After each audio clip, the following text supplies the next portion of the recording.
Okay. Rock and roll. Kia ora, everybody. What's up? It is robett, and I am joined by flipping a weapon of weapons, ladies and gentlemen, Geoff Ross, all the way from Hawea, New Zealand. Yeah. The Hawea Mafia is in the house. How are you, mate? Great. Thank you. How are you? Oh, rocking and rolling in the big wide world. Appreciate the time. I know you're a busy man, keeping it rural. How's isolation? It's probably not too different for you. Well, the good thing about being in a farming bubble is you're kind of always in that same bubble. So not much has changed on the farm, really, So other good. than a hell of a lot more phone calls to Auckland, I think. I was gonna say, what's the level of intensity from your bandwidth and cell phone calls over these last couple of weeks been? It's been pretty high, I've got to say. Yeah. Yeah. Look, we as you probably know, we've got a bunch of bars and restaurants in Auckland, so we've obviously had to close them pretty quickly. So that's taken a heap of time. The man, hospitality overnight, eh? Jingle bells. I've never. Has there ever been a contingency plan where you even thought something like this would be possible? Recession, I guess. Understand depression potentially, but pandemic, virus, medical, national shutdown. It's probably not usually on the board papers for an upcoming session. I'm sure. No, no, no, it doesn't make the usual kind of risk kind of register. Pandemic, I haven't seen that on there. No, you're right. Yeah, it's a funky one, eh? So for at the moment now, the role you're currently executive chairman of MOA. When did you come on? How's the team doing? Where's everyone located logistically? Is it all Auckland based? How's the team navigated through this last couple of weeks? They've navigated it pretty bloody well. So about 2/3 of the business is hospitality, bars and restaurants in Auckland. So that's like NSP, Ostro, Azabu, the Fish Market, Abisu. Um, that's around 2/3 of the business. That's had to close pretty quickly. We were actually gearing up. We knew something was coming for sure, as did everyone. But we were gearing up to do what a bunch of restaurants in the US were doing, which is take out from the street, really. So you could do a drive-by Ostro or a drive-by NSP. In fact, what they've done in California is they waived that liquor license rule where you can't take a bottle of wine home with you from a restaurant. So you could drive by your favorite restaurant. The chef was there out with a barbecue, doing a different menu for sure, but you could still pick up a nice meal and a bottle of wine and head home with it. That's where we thought it was heading. But it obviously moved much quicker, and we shut down pretty quick. We shut down within 12 hours, really. Jeez. Locked the doors, got all the perishables, gave them to the staff, and now we're just like a lot of people watching and waiting. And then on the beer side, that's actually been going pretty well, even though we've lost liquor stores and other bars and restaurants. Grocery's still functioning, so and pretty strong. So that's going okay. The need for some cul-de-sac safe distancing, social distancing beers is rising. I can tell from the amount of chats and banter that I've been involved with. It's Yeah. such an interesting. Just talking about today, when a nation, when a world stops, everything just it's like a. I don't. Have you ever seen anything like this ever? Probably never pause, never a global stop, right? No, no, Mm. I don't think many have. A lot of people see this, but it does feel like you wake up, you feel like you're in a movie set. It feels quite surreal Yeah. at times. And you oscillate from thinking about your own little bubble to very global thoughts. 1 minute you're thinking, how is this going to affect the world at a house level? Because we haven't got a cure. It's unlikely to have a cure for a little while, even though we might have leveling off of cases. That's kind of kicking it down the road a bit, isn't it? Really, we haven't actually solved the issue. We've just kind of leveled it and pushed it out a bit. So 1 minute you're thinking about that, to the next minute you're thinking about, shit, when can I go to the pub with my mates again? Yeah. So you go from big thoughts to little thoughts in a quick period of time. Yeah, just the speed of everything, like every day something. So it's almost like everyone's emotions at a national level have become amused to the bumps of all of it because it's just been so much weight so fast. Like the first shocks were like, and then it feels like every day it's like, okay, cool, this is, yep, okay. Of Yeah, course that's happened. yeah. Yep, okay, yep, okay. From a leadership perspective, you've seen, what are you telling the leaders of these the GMs, the managers, the people who are running all these stuff? How are you? They're obviously at the front line dealing with all the different employees and the just everything going on. What have you been communicating with them the most? What's your priorities been in terms of when you're talking to people that are about to have a whole bunch of tough conversations and life's about to get pretty tricky? How do you lead from the front like that? What's your buzz? Well, look, I'd probably say it's pretty day by day, to be honest. It's because this has been so new. So it's tackling each of the challenges that are upon you, whether it's quickly closing your restaurants or whether it's dealing with a supply chain, getting beer to a supermarket, and the old supply chain doesn't work any longer. Um, so it's just trying to get everyone to confidently solve those issues as they arise.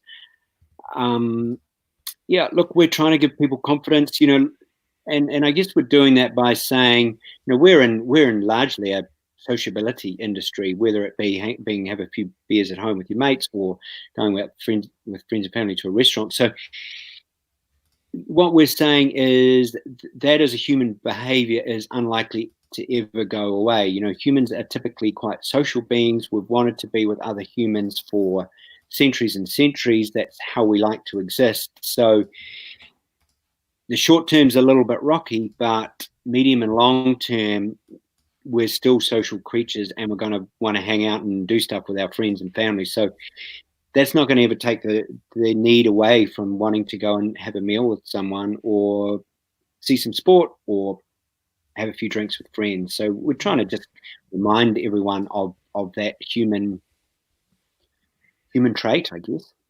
What have you What have you learnt about human behavior that you wouldn't have thought about a month ago? I think we're probably a little bit more adaptable than we thought we were. Really, it's the whole thing's happened pretty quickly. Um, yeah, you'd have to say, certainly from a New Zealander's perspective, we've responded, I hope, emotionally pretty well. Um, largely everyone has stayed at home, everyone has respected the rules. I'm sure we're all dealing with anxiety at a kind of a local level and in our bubble, and particularly those families who have got cases of COVID. But I think the calmness really that we've kind of, if you look at movies on the eve of a zombie apocalypse, there's a hell of a lot of panic. In actual fact, we haven't exhibited that panic yet. Yeah. It's been pretty impressive in some ways. And probably to your point before, Jess, about the connectiveness of humans, it validates that like DNA instinctual primal like need for real human connection. And yes, the virtual is connected a bunch more, and there's a bit more depth, whatever. But I think Yeah, yeah, what it feels like humans are craving is hugs, high fives, eye contact, sit yeah, down. yeah, Just yeah, which in a weird way, it kind of gets you pretty stoked about. Yeah, you can have flipping rockets and cell phones and 5G and all this crazy gnarly tech shit, or the newest yeah, Yeezys or whatever, and then no one's thinking about the latest Yeezys that are popping out. Everyone's like, man, I want to go see flipping Dave for a beer. I want to go have the wine with the girls. I want to, and it's just so in a weird way, it kind of maybe has put a different filter on what a lot of people potentially have thought about being important. And one of the things I've been thinking about is I'm wondering if there's going to be this big shift talking about from consumerism to potentially minimalism and a bit more depth in the relationships, and just questioning a yeah, lot more of those things instead of just sitting there like sponges just consuming whatever it is and just going scroll. That's what I need. Actually a chance to yeah, pause, take a breath, and maybe like reset and reimagine what the world potentially could be. Do you kind of feel the same way a little bit? yeah. You do wonder if at a kind of a at a mega high level, where we're being kind of taught a wee lesson here. Oh, I like it. Go on. Yeah. We're being taught, like what are the winners out of this, if there are any? Well, one of the winners is the environment. We're not driving as many cars, not flying as many planes, not firing up the factories that don't potentially need to be fired up. So the environment's got to be better off for a short time at least. Our families better off. Are we spending more time together? Are we doing things like baking a cake together? I see baking has gone through the roof. Are we spending more time around the dinner table? Are we playing games together? So is that a winner out of this? And then if so, are we learning to be better communicators? Those potentially could be winners. I think there's obviously some clear potential dangers out of this. I think there is for small and businesses and entrepreneurialism. Maybe we'll get to that soon. That's in a time of cautiousness, people tend to retreat to their old conservative ways and not try new stuff. And when consumers or entrepreneurs are in an environment where new stuff's not being tried, that's not a good environment for creating new businesses. And if we're not creating new businesses, then that's not good for the economy. So there's less likelihood of the next Xero or the next Allbirds or the next Mons Royale, if you're a hardware boy. Some of those kind of new brands, there's going to be a little bit of cautiousness around creating new brands, I think, which would be a loss out of all of this. Yeah, it's interesting because you wonder the mindset of certain leaders. I know a couple of CEOs I've talked to, they're saying, the strategy hasn't changed. It's just amplified the speed of implementation from new innovation that could potentially come into the business, and we can be more brave with this forward thinking, blah, blah. But I see the angle. If you're starting out and it's hesitant, it's like, would you be thinking, do I leave that 9 to 5 to now go jump when no one else, a whole bunch of other people are potentially unemployed? Do you, it's that next layer of optics, which probably brings it's a great segue into the mindset of, I guess, entrepreneurship and stuff. If you were a 22-year-old now, you've just come out of university, you've just finished off, and then now you're looking at this new world, how would you see the world through their eyes, and what do you think their priorities should be that potentially weren't like that before? Look, if you had I'm going to contradict myself. 6 months ago, I would have told a 22-year-old who's exiting university to go out and start your own thing. Give it a shot now. You don't need to get a few years under your belt at a bigger corporate. However, if it was my son right now, the certainty, and this is the danger we're going into, the certainty of a big, well-known organization who's already kind of got the pipe built to market and already got a service or a product being delivered to market. There's safety in that and security in that, and I probably would say start there for a while before you become that entrepreneur. To learn the big system, get the steady paycheck. There's enough cash flow coming in. Yeah, but I don't know that that's necessarily good for the economy. In fact, I'm sure it's not. Yeah, it's interesting. So maybe people at the top are going to be brave to try, because if they've already made these, quantum leaps into embracing technology and efficiencies to keep their businesses operating, even if it's a publicly listed company with billions of dollars, or isn't that weird? It might actually flip. The cruise ships will start going fast, and then the young startups might freak out and go slow. Who would have thought? Shit, I've never thought of that. It's a great insight, Geoff. I get that. Huh. So what do you think? Well, maybe good point. So because the big ones have had to adapt really quickly, but because of mega pressure, the question will be, can they keep that agility as we come out of this? To maintain it, so they're on this new set of cloud train tracks. Can they build a fast enough new locomotive to go on top of it? So obviously before the mower life and the farm life, you did the 42 thing, blow it up, cranked it out. You were that I guess young startup that went and did the big stuff. If you were to do that journey again now, would you try and do it faster or slower, so you could enjoy the faster? Why? certainly at that time, we had got a lot of good things going for us with our timing. Spirits was on the rise. New Zealand's identity as a beverage producer was on the rise. And I think one of my regrets is through that time, which in retrospect was still relatively quick, but it's just we had a bloody good tailwind, and I wish we'd gone harder, faster, sooner. How so? More investment up front, bigger international distribution, gnarlier on the marketing, push on the sales. What was the bit that would have cranked you up probably faster? Probably all those things, so we were pretty audacious. We listed on the stock exchange when we were tiny and loss making. So we did go pretty hard, but if you look at some of those tech companies now, or the Allbirds and the scale in which, or the speed in which they scale up, I do wonder if we had it, rather than raising 15 million, what if we'd raised 150 million? Yeah. What if I think we could have, we had something going, we could have made it bigger, I reckon. So as hindsight's good, but most of the time people are looking back at the shoulda, coulda, wouldas, and they don't have those zeros in the bank, because when you got the dub, life's not that bad. But I see what you're saying, because then it's like the strategic things you think about. Yeah, isn't that interesting? You still have the win, but still, maybe it's just the leader or the entrepreneur or whatever. You can see the gaps. You're like, if I just would have done this little piece. It's like, watching back a game of chess, which you playing and looking at the different moves. Yeah, and it is hindsight. And we were young and new to that whole world. So you don't sometimes learn these things till a little while after. But that is the view. When you the big thing with the brand, and maybe it's a nice sort of piece into it, is export was a huge part of it. You're talking about the brand of New Zealand to the world. When you look at what this corona means for New Zealand now, when you see the way the world sees New Zealand after this, do you think those views have changed? Or do you think, what do you think the energy for a global appetite for brand New Zealand is going to be after this?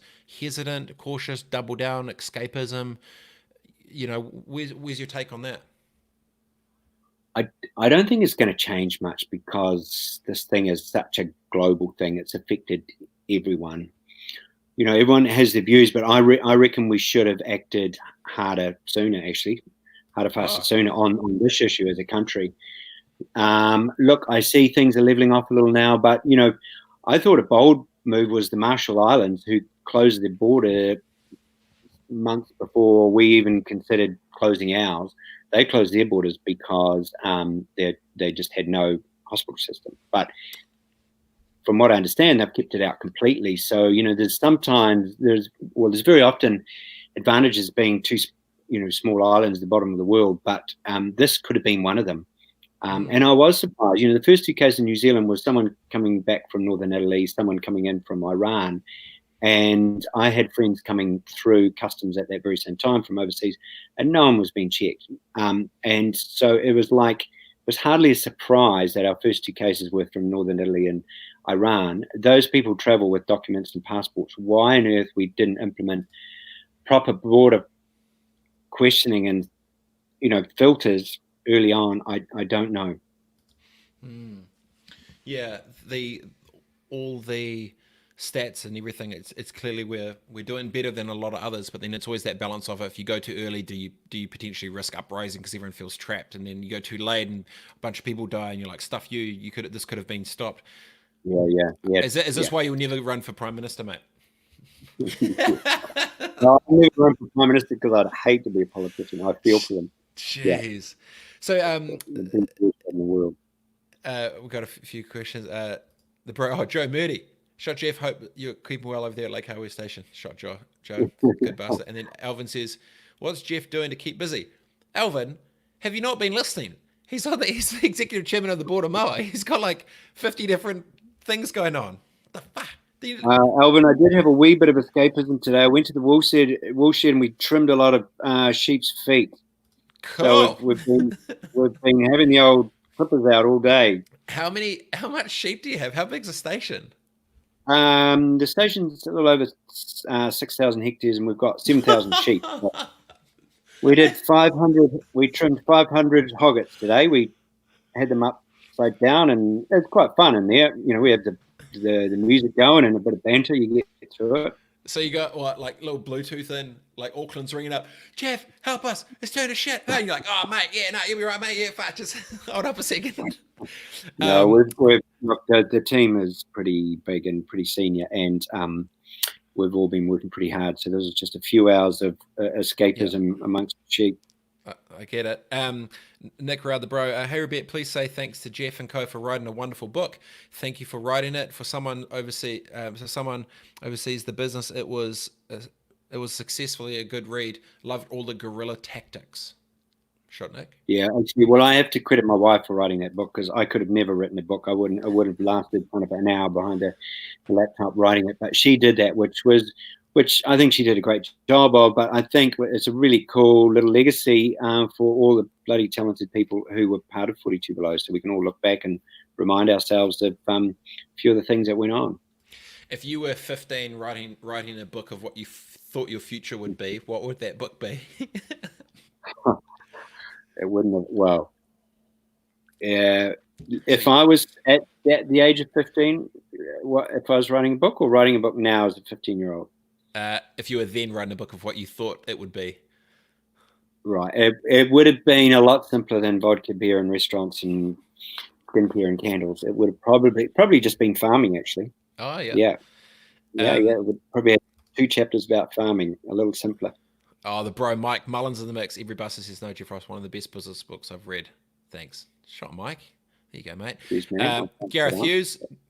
Hey, G. Hey, there he is. I know him. Listen to the old boss as I plug away here at a factory with some thought-provoking insights. Looking forward to that hunt in Hawea very soon, mate. I heard this guy's the sales weapon of death. I've been told about this guy. Oh, yes. Yeah, I see that new picture, Gareth. It's pretty staunch, mate. Yeah. Sun's out, guns out, mate. Yeah. Sammy Phillips. You're on, Gareth. You go what? Gareth, you're on, mate. Come down for a hunt. There you go. Sammy Phillips said, sup, Sammy. Do you think there needs to be an industry-wide initiative to get people out in hospo venues? Oh, good call. Or tourism. Yeah. Go for it. Yeah, we do need to look. I mean, I think before we get too excited and kind of plan life after this, I think we got to plan to beat it and get through it well, which we're kind of doing okay, albeit we could have locked down a little sooner, I reckon. But this is still a bloody serious thing. So I sense a little bit of a shift in New Zealand's view, and we had lower cases today. I think we're already getting excited about going to the pub this Friday. But I think we just have to tie-ho a little bit and say, let's kind of beat this thing and knock it down, because it is a bloody serious thing, before we get too excited about dancing in the streets just yet. Yeah. It's interesting. We're obviously now in a global world that's connected everywhere. A bunch of people running around Auckland and the bigger cities, and you're, quaint little highway next to Wanaka, the middle down south in the Southern Lakes. How has your view on global business changed that you're not living in a big city? How's your headspace around? Ooh, good question. I'm fearful. I hope not. I don't think it has, but I'm fearful it might. Yeah. I tell you what I'm worried about is that I won't be able to travel for a while. Every time I used to go overseas, I felt my head get a little bigger, in a good way, a little broader. In fact, your head, your ego gets smaller, but your ideas get bigger, I think, when you travel. Yeah, I'm worried accessing that stimulus that you get when you visit a city like London or New York is going to be harder to reach.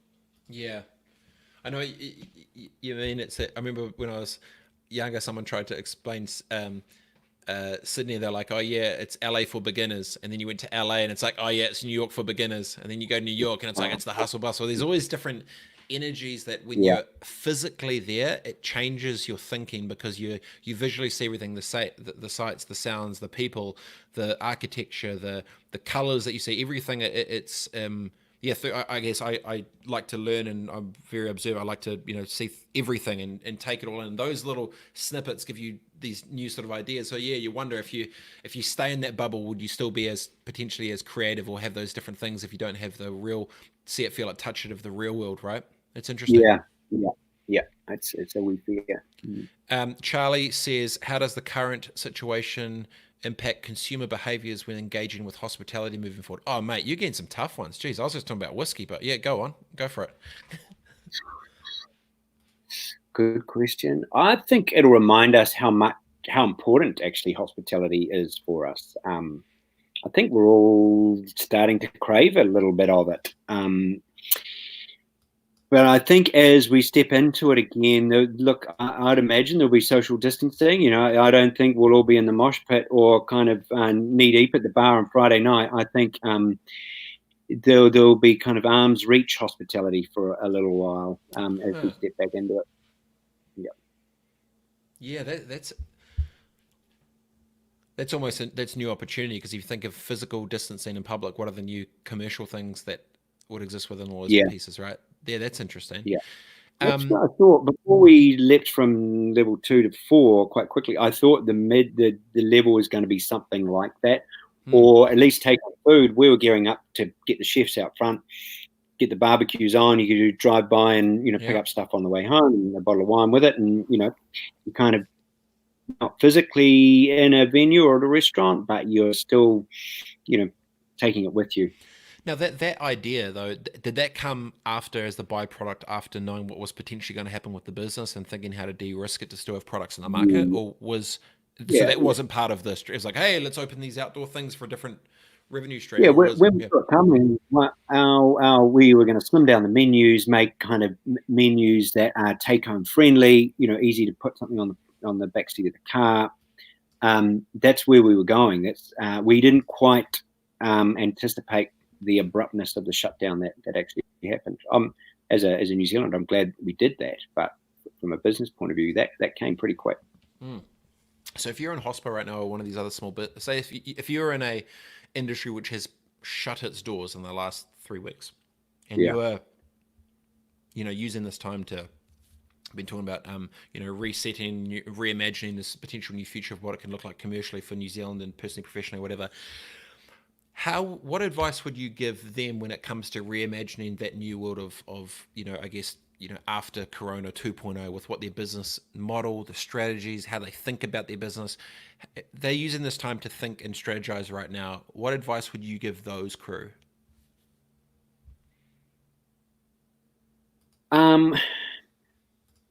Well, probably similar advice to any type of startup, really. Look at it completely with fresh eyes. Be prepared to start small. There'll be a whole lot of uncertainty. Can you fill your restaurant for lunch on a Monday? Probably not. But can you get a couple of people in the bar on a Friday night? Probably can. So you're going to have to start cherry picking some key events and just start simply and small. Try some new stuff. Maybe get the chef on the barbecue out front. That type of stuff is going to be the entree back into this, I reckon.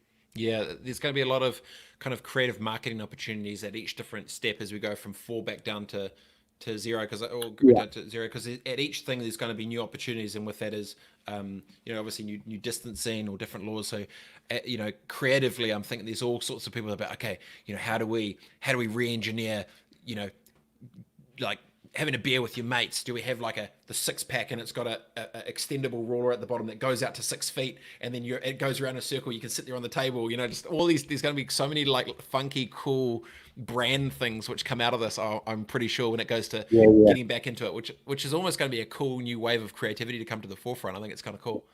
It will be, but what surprised me a little bit, and a mate sent me a link today, is that we're not tracking and understanding this virus that well through technology, are we? Like when there's a case, it seems like someone's calling someone and someone's trying to track someone down on the phone, and someone's trying to call someone they don't have a number for. Whereas the old mobile phone that we've all got, from years ago, advertisers were giving an alerts as you walk past the jeans shop that there's something on special, in your size or whatever. There's so much information, and through social networks we can connect people quickly. I see in Singapore they've got an app where you can be traced through your phone. So if someone's contacted the virus, that person's phone movements can be tracked and pretty quickly, all the people I've come into contact with can be alerted, like within minutes, not within days and weeks. So I don't know why there's not a simple app for that traceability here. It'd be an opportunity, I'm sure.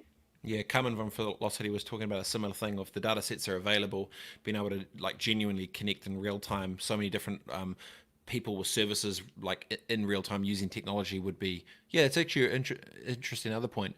Probably brings into that next wave of healthcare apps and products and services, because all these different problems which are popping out of it, there's not enough time for these things to be built on the spot out of these things. It still takes dev time on the rest of it. So probably simultaneously, there's probably going to be a huge wave in health tech and all sorts of stuff that's going to pop from it. Yeah, exactly.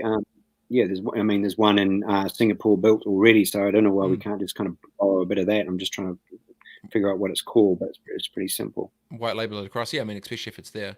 Yeah. I was going to ask you the mentality that you had, the mindset around leading a business that had some obviously some success, doing your different bits and pieces now. The resiliency is clearly a thing at the front of mind to approach it. How would you describe the best way for people to have where should their minds be at for this next 3 to 6 months if you're a business owner in New Zealand? Yeah, I think try and look at new ways of doing things. I know in beverage what's kind of exciting, and it hasn't happened for decades, is this home delivery thing for beer. Like beer is still largely picked up at the liquor store and whatnot, yet we're becoming creatures of convenience. So the beer industry seems to be lagging behind on that one. So, we're now selling online. So why wouldn't that be a bigger part of our distribution channel going forward? Use these little things we've had to adapt to actually be a bigger part of our business. That whole necessity is the mother of invention. That's kind of that. Use some of the inventions we've had to come up with. Yeah, I'm really hoping that at the end of this, they, do a whole bunch of different kind of shared workspace collectives, but around similar problems that New Zealand had, and having all the minds in the same room, not having 1,000 different people going off starting 1,000 different things without communicating with each other. So there's this like fragmented alignment bullshit, opposed to like, okay, no, we're doing a health tech hub around future stuff to make New Zealand more resilient. Go, we're doing this, and have these. I think there's a huge opportunity around the problems we've had, government wanting to solve it faster, additional investment capital that potentially comes into it, glued with crazy smart young weapons that exist in New Zealand that are young bucks on the come up in the tech ecosystem to actually build these things out. I just would hate everyone to just silo back out and get into these little pockety, I'm doing like an Airbnb for a flipping stuff that. Like I just kind of, I almost I want a hammer just to come on top and be like, all right, team, we're doing our flipping, not the Corona collab workspace, but just I think there's a massive opportunity there around the commercialization of products and services that can come out of the problems which we've had, exactly to your point around the phone calls and this and that. I mean, surely they've got to do that. Maybe Callaghan will do it. I don't know. Yeah, see, that's my fear. I think I mentioned earlier that in times of uncertainty, people retreat to the certain. And that's not the place where new cool shit it comes from. Cool shit comes from a place where people can really chance their arm. And people need freedom to be able to do that, and an environment where it's worth having a good crack. And my fear is we're going to be in this area of conservatism where people are going to be too scared to have a good crack at new shit. So finally, before you bow, I know you're busy, got to get to your 7,000 sheep. Is it 7,000? Yeah. Jeez. You can come down. We got to trim about. We got to do all the reviews next week. We can do 500 a day, and so we got a week or so. What's on the playlist in the shed? Like, what's Geoff Ross rocking? What are you bumping? We all we all have tunes from. Actually, my son has probably the best playlist. He's got all the new stuff, which is actually quite cool. I get a bit of Luke Bryant and Luke Combs, a bit of country going. Seems to kind of work in the woolshed. I get it. I think our playlist might be just a little bit different. When you look to the future of what I've been thinking about, this idea of like PCAC, of like pre-corona after Corona, how Right. business was done, how business can be done. Yeah, It's yeah, like the yeah. timestamp of it's a moment, right? It's everything's changed, going Mm. offline to online, all these different things. When you see the new world of AC for New Zealand, what do you think that could be if we were all brave enough? Well, I think we're going to have to be, and I hope we will be, smarter exporters, which we've been trying to do for a while. But this our biggest earner is tourism, and unfortunately, that's going to be the slowest one to turn back on, unless, however, we do some really interesting invention, and there's talk of COVID passports and things like that. Unless, and someone said this to me the other day, we create a way where we make it safe.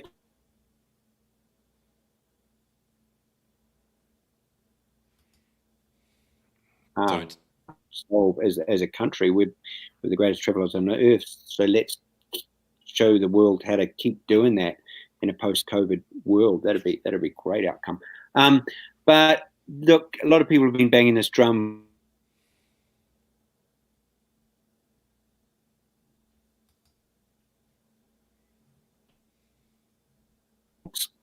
All those things, because those cogs are still largely in most cases turning.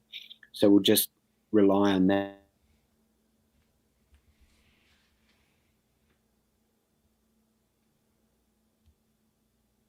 niche.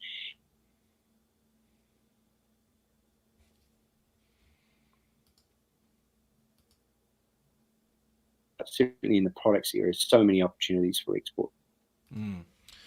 Mate, appreciate your time, brother. It's absolutely mega. And before we go, how shit was Dion as an employee? He was shit, eh?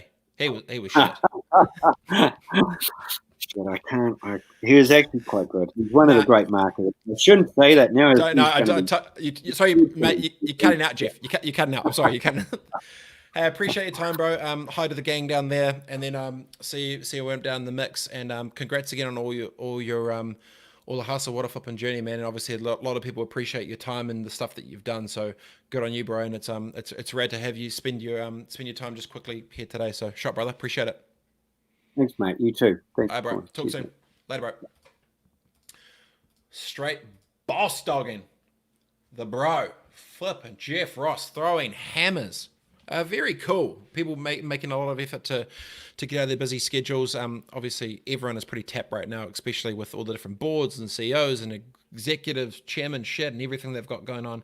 Really, really cool. Amazing day. Hope you've learned a lot. As I've been saying since day one, this is just super, very simple for me. It is New Zealand is having a flipping moment that's quite gnarly. There's a lot of moving parts. Every single part of every single ecosystem is being affected. Jobs, money, medical, financial, community, absolutely everything, sport, all the way through to export and absolutely everything. So it's been awesome that everyone's been lots of learnings, and it's funny, regardless what industry or vertical you're in, there's so much different crossovers around what people are taking around leadership, mindset, approach, strategy, communication, staff, team, and I'm hoping you learn just as much as I am. So big ups to all our guests today. Man, stacked day.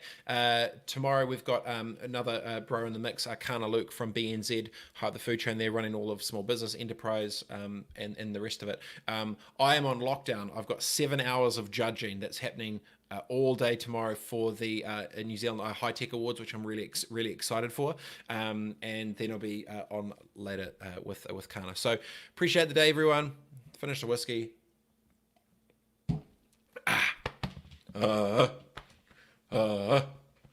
Adios. Deuces.